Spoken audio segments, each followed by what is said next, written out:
Hey there guys, it is a beautiful overcast day here in southern Arizona, and while I know not all people like overcast days, we sure do around here because it usually means there is some chance of rain, which we got pretty much all of last night. And that leads me into today's video, which is my chicken coop rainwater harvesting system that you've seen me build a couple of times over the years, one in the previous version of this coop as well as on this newer coop series that I did.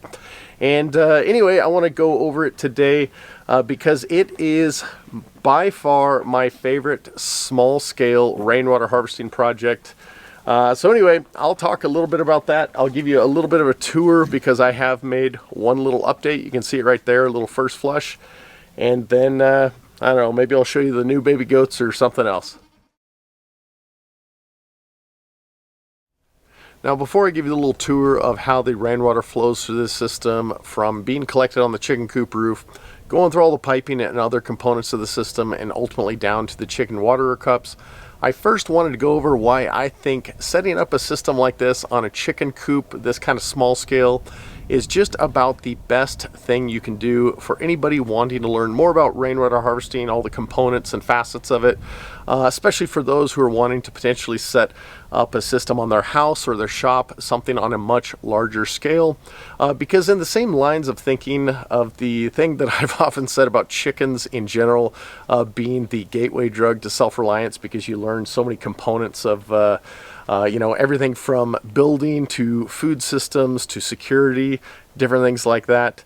Well, I think setting up the rainwater harvesting system is essentially the same note of being a gateway drug to doing it on a much larger scale, because you are going to learn everything from, you know, the collection surfaces to how water flows through piping, how to grade the elevation to keep water flowing in the right direction, storage of water, and ultimately how you're going to deliver it. Obviously this is a very simple system, but it's the same principles apply for a home system or anything like that, directing water to a pump house and ultimately to a final use area, whether it's a faucet, a shower, a hose bib, whatever the case may be. So anyway, with that said, now I will get onto the little tour component, show you how the water flows through this system, and then, I don't know, we'll get on to whatever else I have. To start this tour off, we'll begin where the rainfall first hits, and that is obviously the roofing surface. For this, I greatly recommend some sort of metal roofing. This is just a standard corrugated metal you'd find at any big box store. It is easy to keep clean and it doesn't impart any oils upon the water. But if you do have an existing coop or structure that has asphalt shingles, I'll put a note in the bottom of the screen because there is a point in time that I would feel comfortable using that after a couple of years where the emulsion has hardened a bit. But again, I'll put that note in the bottom of the screen. From the roof, it then flows into this little makeshift gutter. This is just a piece of aluminum channel that I used because I liked the size and it looked good. But on my previous version of this coop, I just used a simple piece of corner flashing. I simply tucked it up underneath the roofing surface and it made a little V right here and it channeled the water just fine, although this does have a little bit better capacity. And from there, it flows into my PVC piping that acts as my downspouts. And you'll notice on the top of this little elbow fitting, I just have a little piece of screened mesh, and that is just to keep the mesquite leaves and other debris out of the piping run. And that just runs horizontally across the coop. It collects at this T-joint, the little makeshift gutter on the other side of the roof, also screened inlet. And it also collects from that point over there, which is another roof that adds shade to the coop run. That is 8x8. And that all joins up here in this T-point. And this then drops into my makeshift first flush system that I added about a week ago. And the reason for this, totally not necessary, but it allows some of that early dirty water that has the dust from the roof to fall down in there. So all that kind of silty stuff stays there, and there's a little hole at the bottom of that where it eventually drains out. And then once that fills up, this water, you can see this elbow joint is slightly lower than this T-joint. That water then flows over here, and there is another screened inlet on the top of this barrel. For the barrel, I am just using a standard food grade barrel that I got probably 8 years ago or so. And at the bottom of that, I have added a bulkhead fitting I got from an evaporative cooler component part that you can find at most big box stores. That goes into here. I have a little shut-off valve if I ever wanted to disconnect this during the winter. And there's a little screened inlet, and that connects to some irrigation piping that goes into the ground and ultimately into the coop run where there are the water cups, and I'll show you that now. Now we're on the inside of the coop where the water cups are located. You can see the platform that the barrel is on is at a higher elevation than the housing that houses the water cups, which allows elevation pressure to move that water through the piping that's in the ground and up into the water cups. This housing right here is just to prevent any debris from getting in the cups, but also to prevent the chickens from roosting on the PVC pipe where they are mounted to. And when the chickens want water, all they have to do is go up, they peck this little yellow nipple, and they get water inside that cup. And if this ever needs to be cleaned out, you simply twist the cup off and twist it back on, and then I've got a little clean out area where I can open this entire system, drain it, flush it, but I've never really had any problems with it. That's just a just in case kind of thing.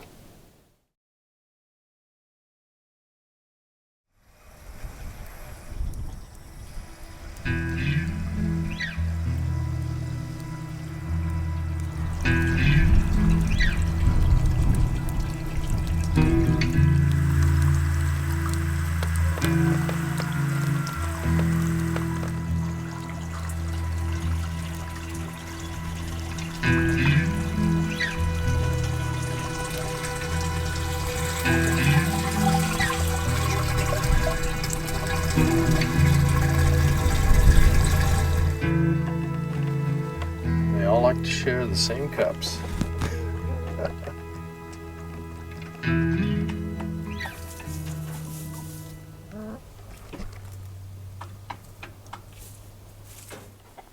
Well, now you've seen a rough little tour of how this system works and really how simple each individual component is. It's just a matter of making sure that when you set up a system like this, that from the collection point to the storage tank and ultimately down to wherever the chickens or whatever livestock or usage point you have is all moving downhill. That way you can take advantage of the elevation pressure gained from the change in the input level versus the output level. And anyway, so hopefully you found it interesting. As for some questions that I think some of you may have regarding this system, which I think I've talked about it before, but I'm sure somebody will be wondering. If you're wondering how much water I can collect off of this coop and then the little shade roof over the coop run, well, this coop is essentially a 4x8 footprint, so that's 32 square feet, and that shade structure over the coop run is 8x8, so that's 64.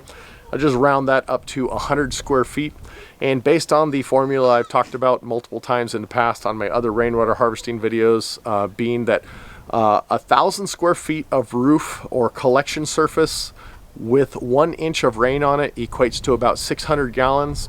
Well, if this is all 100 square feet, that equates to about 55 to 60 gallons of water for every inch of rain. So being that that is the case, it's kind of cool knowing that you know, this barrel just as it is will give a couple of months of water to the chickens. But assuming we had consistent rains, which in Arizona we don't always have consistent rains, but for someone in another area of the country, if you kept getting half an inch of rain every month or so, man, your chickens could pretty much go off into perpetuity until eventually maybe the system got clogged with sludge and stuff like that. But assuming you set everything up right, that would take quite a while. And anyway, and then the other thing I did want to touch on, I put the note in the beginning about the asphalt shingles. You know, I like to use metal roofing, but there is a point where the oil imparted from an asphalt roofing surface definitely diminishes greatly. And I can't remember, there was a study by some university and they looked at it, and essentially after about 2 to 3 years, the sun baking on it and just over time of the excess oil running off, there is a point where the oil imparted on the water is very, very minimal. So I would have no problem using it for gardening. And depending on if I had no other options, you know, I would still be a little hesitant for animals. But essentially the concept is that after it bakes, it hardens to a point where some people might equate it to like the vulcanization of rubber or, you know, other kind of petroleum products. And it kind of gets hardened to where there's not the oily residue.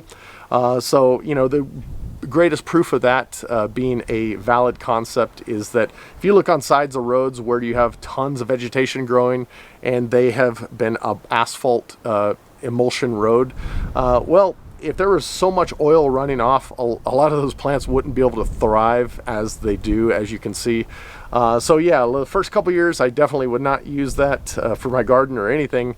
But after that, you know, certainly if you could harvest it for plants and trees, most vegetation can handle it just fine. So I think now I will show you our latest little batch of baby goats, and then I will leave you with some closing comments.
Well, I think that is pretty much going to do it for this video.